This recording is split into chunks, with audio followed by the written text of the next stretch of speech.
आजकल हम लोगों में स्विमिंग पूल और रिसोर्ट का कल्चर बहुत बढ़ गया है और वहाँ पे लोग स्विमिंग पूल में जाकर सिर के बल कूद जाते हैं, जिससे कारण पैरालिसिस और जान का खतरा भी हो जाता है। तो चलिए हम आज इस चीज़ पर बात करते हैं। तो स्विमिंग पूल में अगर आप सिर के बल कूद जाते हैं तो आपको पैरालिसिस से नहीं बल्कि जान भी गंवानी पड़ सकती है। तो ये कैसे होता है? सिर के बल आप जब गिरते हैं तब आपका जो स्पाइन होता है, नेक जो होता है, जिसका हम सर्वाइकल स्पाइन कहते हैं, उसको बहुत ज़्यादा डैमेज हो जाता है, फ्रैक्चर हो जाता है, जिससे कारण जो नसें जाती है हाथों पैरों को वहीं से नसें जाती है सर्वाइकल स्पाइन से, और फेफड़ों को भी नसें जाती है, फेफड़ों को और हार्ट को भी। तो इमीडिएटली तुरंत सेकंड्स में, मिली सेकंड्स में आपके हार्ट और फेफड़े रुक जाते हैं, आपके हाथ पैर काम करना छोड़ जाते हैं।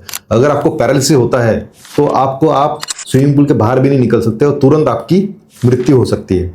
तो स्विमिंग पूल में कूदना बहुत रिस्की हो जाता है। और आज जो रिसोर्ट के स्विमिंग पूल होते हैं वो डोमेस्टिक पूल्स होते हैं, जिनकी गहराई बहुत कम होती है, ये 3 से 4 फीट से ज़्यादा बड़े नहीं होते।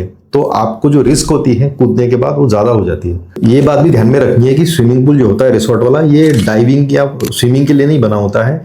ये बस आपको थोड़ी देर नहाने के लिए बना होता है, ये प्रोफेशनल पूल नहीं होता है। लेकिन ये बात एक और अच्छी है कि हम ये चीज़ें, ये इंजुरीज हम प्रिवेंट कर सकते हैं कि हम पहले देख ले कि स्विमिंग पूल की हाइट कितनी, डेप्थ कितनी है।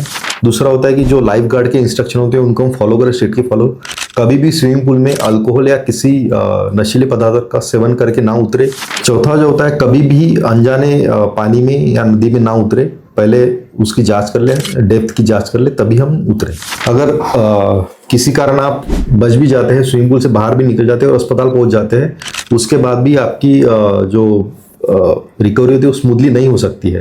आपको पैरालिसिस हो सकता है, आपको सर्जरी की भी जरूरत पड़ सकती है, जिसका जो रिकवरी पीरियड होता है बहुत ज़्यादा लंबा हो जाता है, जिसके कारण आपकी लाइफ भी बर्बाद हो सकती है। तो इन चीज़ों का ख्याल रखें। तो 1 सेकंड का थ्रिल पूरी जिंदगी को तबाह कर सकती है। तो सोच समझ कर डाइव कीजिए और अपने ब्रेन और स्पाइन को सुरक्षित रखिए। Thank you.